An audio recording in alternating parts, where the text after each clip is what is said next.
Good morning and welcome to an overcast day here in the Superstition Mountains just east of Phoenix. Today we're just going on a short hike. We are going to travel up towards the Weaver's Needle. It's kind of a short hike. It's only 2 miles up to the overlook up there. The terrain is a bit rocky going up and traversing back down, so you got to watch your footing. But the overlook's really nice. There's so many other trails that are basically out here that I wouldn't have enough time in one day to kind of go on all the trails. So I'm just kind of doing them in pieces. But yeah, so today we're going to go about 1,500 feet to the overlook on Weaver's Needle. So this hike is pretty technical. It's about a moderate to a difficult type of a hike. Biggest thing is you gotta watch your footing, going up and coming down. But it's definitely doable. You know, in a couple hours, might want to spend a little time at the top, look over, get some pictures. I'm out here on a Thursday, January 25th, 2024. And there's a few people out here doing the hike, amongst other trails that are along this area. But when you get to certain sections, you really kind of have to watch where you put your feet, because it's not a traditional flat path.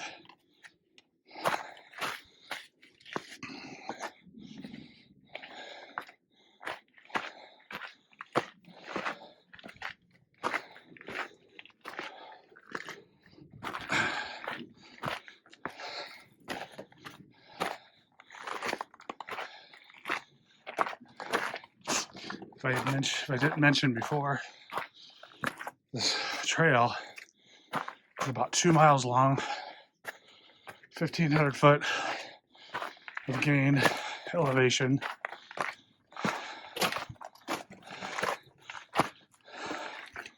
And depending on your skill level, will determine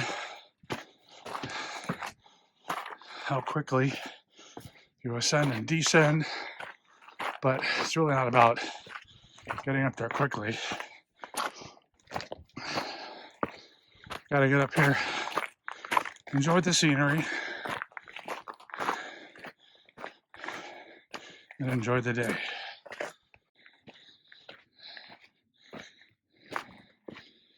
No matter how much you research this trail or how many times you get on this trail, for that matter, the trail can sometimes be a little deceiving, especially when there's a lot of rocks. I mean, it's pretty easy to navigate. However, there are times that you will get to an area where you're not really sure where the trail leads until after you stand there for a couple minutes looking around and then realize, oh, I'm either on the wrong side or I'm on the wrong stretch.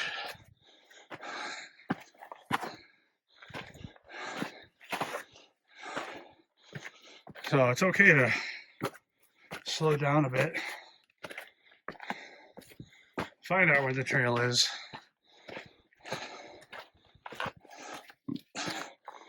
but you can get turned around.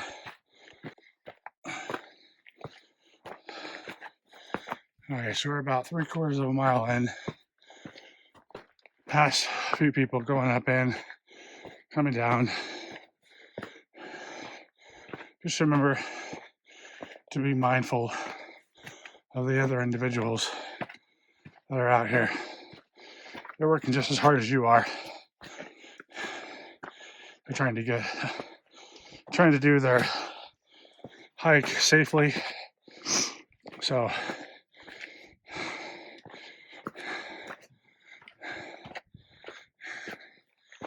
a lot of good views.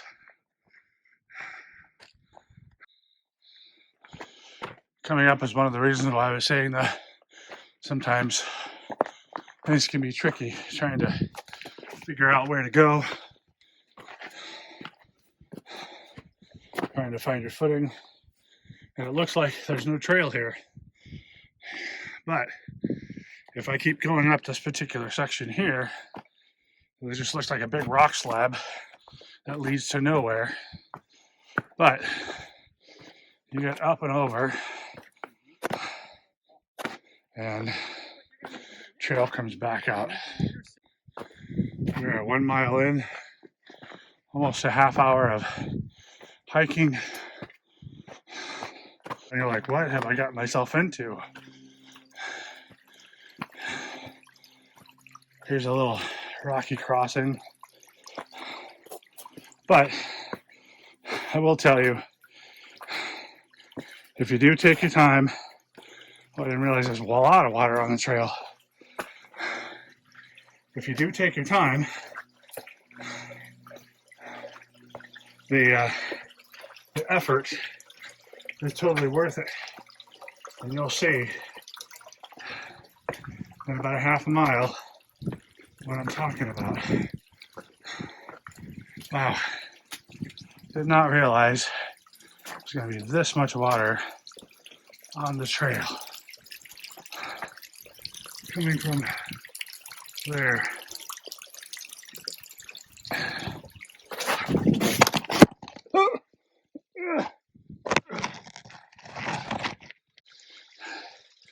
I apologize for that slip and fall there.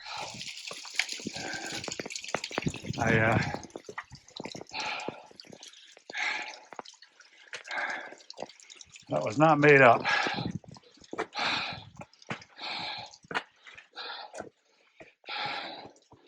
No blood, just a little bit of slippage on the rock.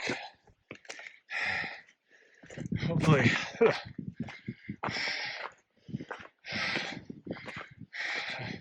definitely no long-term damage, but I did manage to hit my pinky on my way down, and so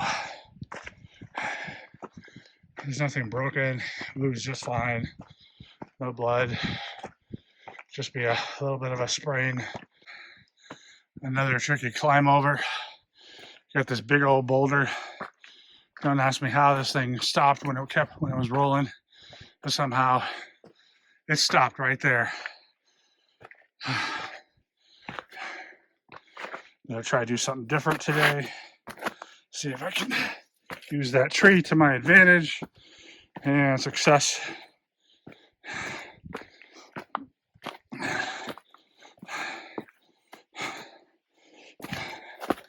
But you get up along here and here's some views down below. This is the area that I was talking about getting turned around. I'm 1 3/4 mile in, and again, there's a lot of water up here I've not seen before. So typically when I've come up here before, when it's been dry, it makes you think you have to go up this way to get to the area. Now you probably can, however, the trail actually crosses over, and it looks like it goes to the left, but if you see that plant across the way, specifically right there, you actually want to go to the right. Like I said, I've gotten turned around here multiple times.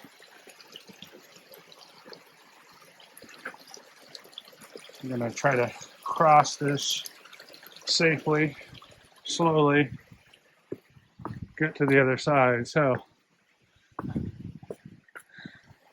I would imagine you can get up to the trail that direction, but literally you want to go to the right. It doesn't look right, but it is.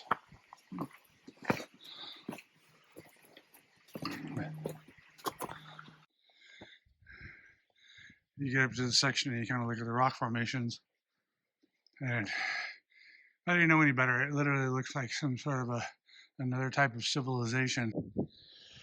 So right around this corner should be the overlook for Weaver's Needle.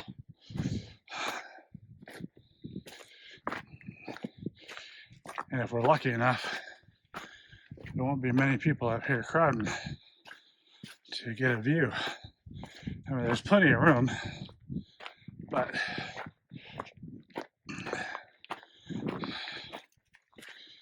the moment of suspense has arrived. And lo and behold, we have Weaver's Needle.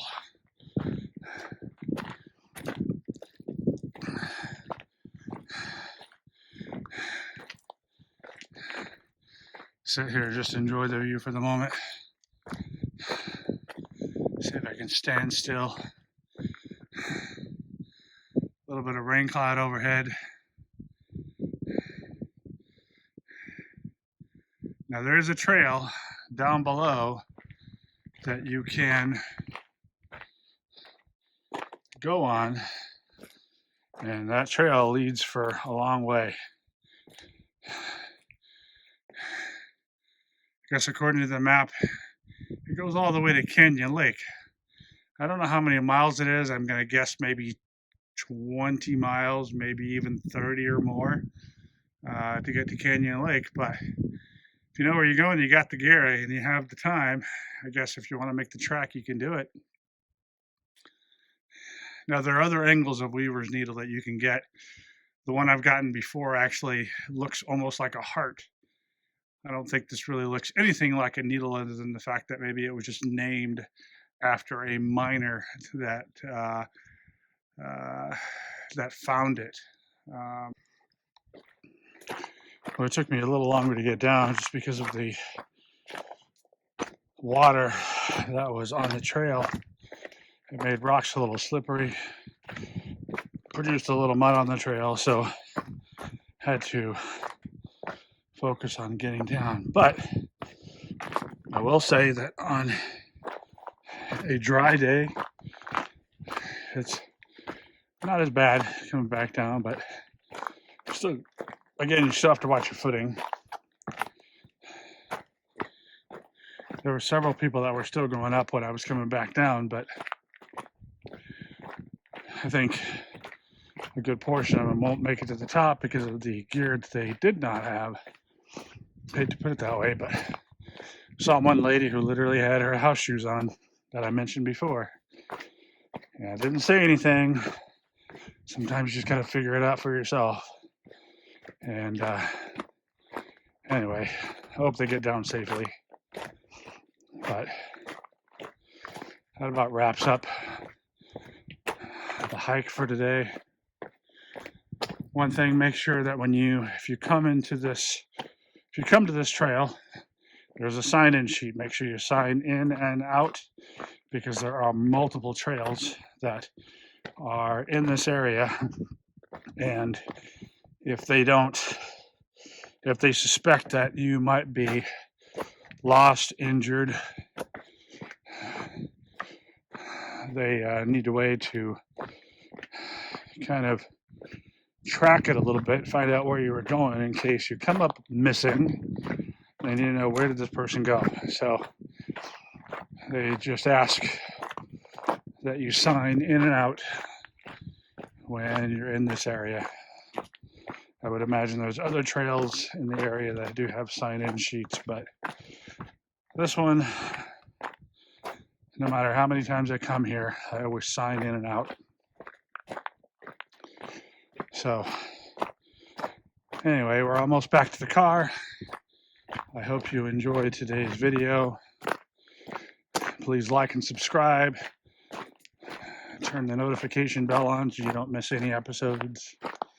That's what most people are saying, but I would appreciate it.